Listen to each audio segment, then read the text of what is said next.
Bismillahirrahmanirrahim. Assalamualaikum warahmatullahi wabarakatuh. Alhamdulillahirrabbilalamin. Allahumma sholli wa sallim ala nabiyyina Muhammad wa ala alihi wa sahbihi ajma'in. Kembali lagi di podcast Abu Umar bercerita. Di episode yang lalu kita sudah membahas tentang masuknya Yahudi ke Jazirah Arab, agama Yahudi ke Jazirah Arab yang dibawa oleh dua orang pendeta Yahudi dari Madinah. Sebelumnya sudah masuk ke daerah Madinah ya, ke daerah Jazirah Arab ya. Mereka dari negeri Syam, lalu mereka menempati daerah Khoibar dan daerah Madinah karena mereka yakin di Alkitab mereka juga mengatakan Rasul terakhir akan hijrah ke daerah Madinah. Kemudian agama itu disebarkan ke daerah Yaman oleh raja mereka sendiri yaitu Tubban As'ad. Oke, sekarang di episode kali ini kita akan membahas tentang sepeninggal Tubban As'ad gimana sih kondisi negeri Yaman. Nah, jadi setelah agama Yahudi tersebar di daerah Yaman, di negeri Yaman, Tubban As'ad meninggal dan digantikan oleh salah satu anaknya yang bernama Hasan. Hasan bin Abu Karib Tubban As'ad. Oke. Hasan ini orangnya kalau bisa dikatain sekarang ya, orang ambis lah. Ambisius banget orangnya. Kenapa kok bisa dikatakan ambisius? Soalnya dia punya cita-cita ingin menyerang Persia. Oke, gini, buat perbandingannya, teman-teman kebayang Yaman ya, negeri Yaman itulah di sebelah selatan Jazirah Arab itu segitu ya. Kalau teman-teman lagi segang bisa buka Google Map lah. Ya Yaman itu segitulah di selatan Jazirah Arab, luasnya segitu. Sedangkan Persia yang mau ditaklukkan oleh si Hasan ini ya, Hasan bin Tubban As'ad ini luasnya yang mulai dari Irak ya, kebayang Irak ya, di sebelah barat Jazirah Arab, sebelah timurnya, Irak sampai dari Irak, Iran, Afghanistan, lalu India, kemudian naik ke daerah Rusia, Cina, Rusia, itu luasnya Persia segitu. Nah, bayangin aja dari Yaman yang cuman sedikit gitu, yang cuman kecil gitu, dibandingkan sama Persia yang gedenya itu hampir meliputi dua benua ya, dari Asia sama Eropa. Rusia kan ada di Eropa. Itu dia tuh ambis pengen ngalahin pasukan Persia. Sebenarnya ceritanya dia sih pengen menaklukkan dua imperium besar ya, yaitu Romawi sama Persia. Cuman karena yang kuat itu Persia, jadi dia pengen ngalaukin yang kuat lebih dahulu, biar yang Romawi yang lebih yang nggak sekuat Persia tuh dikalahin belakangan aja. Oke, jadi si Hasan ini berangkat bersama pasukannya dari Yaman yang terdiri dari kabilah Himyar, kemudian juga sama suku-suku kecil di Yaman. Mereka berangkat dan sebenarnya ini kebanyakan mayoritas orang-orang Yaman ini, tentaranya terutama, itu banyak yang nggak setuju sama idenya Hasan pengen menaklukkan Persia ini. Soalnya ya mereka tahu diri lah, tahu diri uh, jumlah tentara mereka seberapa dibandingin sama Persia yang gedenya segitu, dan pastinya jumlah tentaranya itu lebih banyak, jauh lebih banyak lagi daripada tentaranya Yaman. Tapi ya karena raja jadinya uh, mau nggak mau harus diturutin ya, berangkat aja mereka, berangkat ke Persia, ke utara berarti ya. Kalau dari Yaman mereka kan harus ke utara dulu, nyebrang Jazirah Arab, kemudian nanti ketemu di daerah Irak. Nah, di sepanjang perjalanan ini banyak penasehat kerajaan. Jadi dulu raja ada penasehatnya, ada banyak ya. Biasanya sih orang-orang yang sudah pada senior, sudah tua-tua gitu ya, itu dijadikan penasehat kerajaan. Itu banyak menasehati Hasan, sudahlah kita pulang aja gitu. Kemungkinan kata-katanya ya, kita pulang aja, gak mungkin menang, kita tahu diri lah sama Persia itu negara maju, itu imperium yang besar, gak mungkin kita negara kecil Yaman mengalahkan mereka. Tapi Hasan ini ngotot pengen, nggak, gua mau berangkat, aku mau berangkat aja.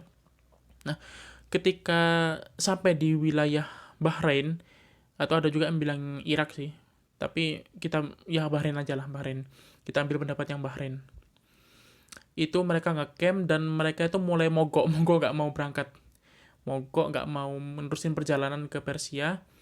Dan pada suatu ketika, di tengah-tengah mogoknya itu, Hasan ini punya adik yang namanya Amru. Punya adik namanya Amru. Amru ini dibujuk sama para penasihat raja.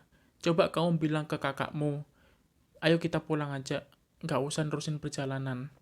Nah, karena si Amru ini adalah adiknya Hasan, dan Hasan ini kalau kalau raja dulu ya di perjalanan itu punya camp sendiri, dan campnya itu dijaga ketat sama orang-orang kepercayaannya, sama pasukannya. Nah, tapi si Amru ini karena adiknya Hasan, jadi dia bebas keluar masuk camp, terserah dia mau mau tanpa pemeriksaan langsung masuk aja ya terserah karena saudara sendiri. Tapi ketika Hasan itu dirayu sama Amru, oh, udah jangan berangkat lah kita pulang aja kak gini. Tetap gak mau, tetap kekeh pengen nyerang Persia. Ya emang emang batu mungkin ya. Eh, ngotot pengen pengen nyerang Persia. Akhirnya nggak berhasil. Kemudian para penasihat raja itu menawarkan sesuatu yang apa ya, yang cukup terlarang lah. Mereka bilang gini ke Amru, kamu bunuh saudaramu Hasan, kalau saudaramu itu mati, kami akan mengangkatmu langsung jadi raja. Nah, ternyata si Amru ini agak tamak ya, tamak sama kekuasaan, pengen jadi raja. Kemudian ada satu orang penasihat raja, itu nggak setuju sama saran dari penasihat yang lain. Nama penasihat itu adalah Dzur'ain. Namanya Dzur'ain. Jadi dia itu nggak setuju sama sarannya penasihat raja yang lain, jangan jangan membunuh lah, jangan jangan dibunuh karena itu perbuatan yang zalim, itu perbuatan dosa. Tapi Amru bodoh amat, dia bodoh amat pokoknya, pasukan sekarang pulang terus aku jadi raja gitu. Nah, sebelum si Amru ini ke tendanya, ke campnya Hasan buat mengeksekusi Hasan, Dzur'ain ini menulis sesuatu, dicari kertas, kemudian menyerahkannya kepada Amru sambil berkata, simpan tulisan ini baik-baik. Kemudian diambil sama Amru diambil, disimpan di bajunya, di kantongnya. Oke, setelah itu Amru berangkat ke tendanya Hasan, itu malam hari ya, Hasan lagi tidur, kemudian dibunuh sama Amru. Nah, Amru berhasil membunuh Hasan. Dan pada saat itu juga Amru dilantik menjadi Raja Yaman. Nah, karena Amru sudah jadi raja, mereka memerintahkan pasukan untuk pulang lagi ke Yaman. Tapi keanehan itu terjadi ketika pulang ke Yaman, Amru sudah berkuasa menjadi raja. Amru ini mengalami penyakit yang bukan penyakit sebenarnya sih, insomnia. Bukan penyakit ya, insomnia itu ya kelainan insomnia. Jadi dia tuh nggak bisa tidur, bingung terus kalau malam itu mau ngapain, terus kok nggak bisa tidur gitu. Akhirnya karena ini cukup mengganggu, nah yang namanya amnesia nggak, kok amnesia, insomnia nggak bisa tidur ya, badan capek semua tapi dibuat merem juga nggak tidur tidur. Akhirnya dia itu manggil para tabib dokter-dokter itu dipanggil, minta dijelasin, ini kenapa penyakitku, ini kenapa kok aku insomnia gini. Nah, salah satu tabib itu mengatakan, Amru tidak akan pernah tenang orang yang membunuh saudaranya sendiri. Dia terus diliputi oleh kegelisahan. Nah, si Amru baru sadar, oh ini aku nurutin kata-kata penasehat raja, jadi aku sampai bunuh kakakku sendiri dan aku jadi nggak tenang seperti ini. Kemudian dia manggil semua penasehat raja, dipanggil semua yang waktu itu di Bahrain rapat, ikut rapat buat nyaranin ngebunuh Hasan, dipanggil semua sama Amru, kemudian Amru membunuh mereka semua. Dibunuh, dihabisin. Soalnya udah bikin sengsara si Amru. Nah, tiba di gilirannya Dzur'ain. Dzur'ain tadi yang penasihat raja nggak setuju tadi ya, yang nggak setuju buat Amru bunuh Hasan. Ketika mau dibunuh, Dzur'ain berkata, sebentar, masih ingat nggak? Aku pernah ngasihin kamu sesuatu. Secari kertas, itu ada tulisannya. Terus Amru ternyata ingat, oh iya, pernah. Coba dibuka dibaca. Dibaca, ternyata itu adalah sebuah puisi. Bukan puisi ya, syair lebih tepatnya syair. Kalau puisi mungkin di kita ya, kalau di kalangan bangsa Arab itu syair namanya. Syairnya itu Dzur'ain sendiri, ia mengatakan dalam syairnya, "Wahai orang yang membeli begadang dengan tidur, sungguh bahagia orang yang tidur dalam ketenangan. Kendati himyar ingkar dan berkhianat, ada ampunan Allah bagi Dzur'ain." Jadi Dzur'ain ini seakan-akan sudah tahu kalau si Amru ini bakal bunuh Hasan, dan si Amru ini nggak bisa tidur, nggak bisa tenang hidupnya karena sudah membunuh saudaranya. Nah, karena sudah membaca ini, uh, Amru mengampuni Dzur'ain karena ada itikat baik lah, mau mengingatkan si Amru ini, mengingatkan agar tidak membunuh kakaknya. Oke, jadi Dzur'ain dibebaskan, dia tetap hidup, dan tidak lama kemudian, ya mungkin karena insomnia, karena capek ya, nggak bisa tidur, si Amru ini meninggal. Dan ketika Amru ini meninggal, kerajaan Yaman jadi kacau. Semua pada rebutan tahta, pada rebutan kekuasaan, udah carut marut lah pokoknya keluarga kerajaan. Nah, kondisi ini dimanfaatkan oleh segerombolan orang lah, segerombolan orang dari Yaman juga, yang berasal dari suku Himyar, yang bernama Likhni'ah. Likhni'ah ini bukan orang kerajaan ya, ya rakyat biasa sih, tapi lebih tepatnya lebih ke garong. Tahu garong nggak? Garong itu kayak premannya negara, preman yang suka malaki, yang suka berbuat jahat itu. Nah, ini gengnya itu nama ketuanya itu Likhni'ah. Nah, si Likhni'ah ini akhirnya sama teman-temannya, sama gengnya itu membantai satu persatu keluarga kerajaan. Nah, ada yang berapa sih? Ada beberapa yang kabur, ada yang kebantai sama Likhni'ah dan gengnya ini, tapi yang melarikan diri juga ada, yang kabur supaya nggak dibunuh. Nah, setelah dihabisin, kerajaan sudah kosong, akhirnya Likhni'ah ini menobatkan dirinya sendiri sebagai Raja Yaman.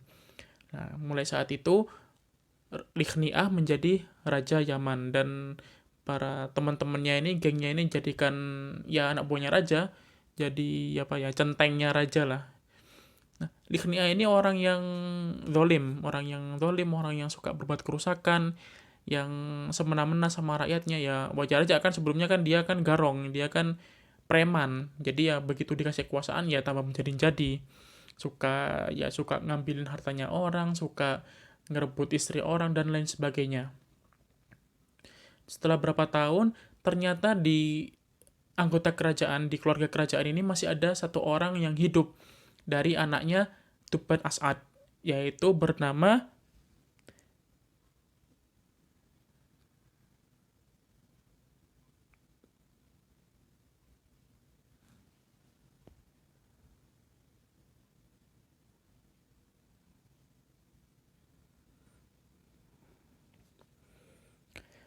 Zur'ah Dzunuwas.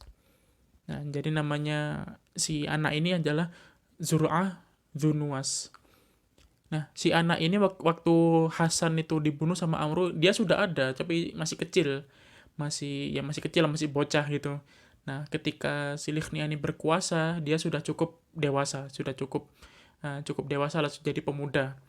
Nah, karena si Dzunuwas ini tahu bahwa kerajaannya itu direbut sama raja yang berkuasa sekarang, yaitu Likhni'ah, dia merencanakan suatu makar. Dia ingin memberontak si Likhni'ah. Ketika suatu malam dia mengendap-endap ke kerajaan ke kamarnya Likhni'ah, lalu dia membunuh Likhni'ah. Berhasil dibunuh, kemudian kepalanya dipenggal.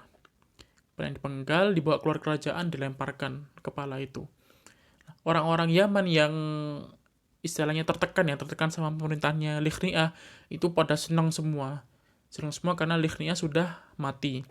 Dan mereka juga tahu ternyata kalau Dzunuwas ini adalah keturunan dari Taban As'ad. Nah, itu kan raja mereka dulu ya. Jadi mereka lebih ridho dipimpin oleh keturunannya Taban As'ad daripada dipimpin oleh Likhni'ah. Jadi pada saat itu juga Dzunuwas diangkat menjadi Raja Yaman yang baru. Nah, jadi kisah kita berakhir di situ ya. Sebentar banget ini, berapa menit sih? Masa hari ini 14 menit, 15 menit lah. Ya, daripada yang sebelumnya 20 menit. beda 5 menit doang sih. Oke, jadi itu kisah uh, kondisi Yaman setelah Tuban As'ad meninggal dan kepemimpinannya sampai kepada anaknya yang bernama Zur'ah Dzunnuwas. Oke, sampai situ dulu episode kali ini. Semoga teman-teman bisa mengambil pelajaran dari kisah ini, kisah tentang Yaman ini. Dan insya Allah di episode berikutnya kita akan membahas tentang masuknya agama Nasrani ke Jazirah Arab. Baik, syukron, jazakallah khair. Wassalamualaikum warahmatullahi wabarakatuh.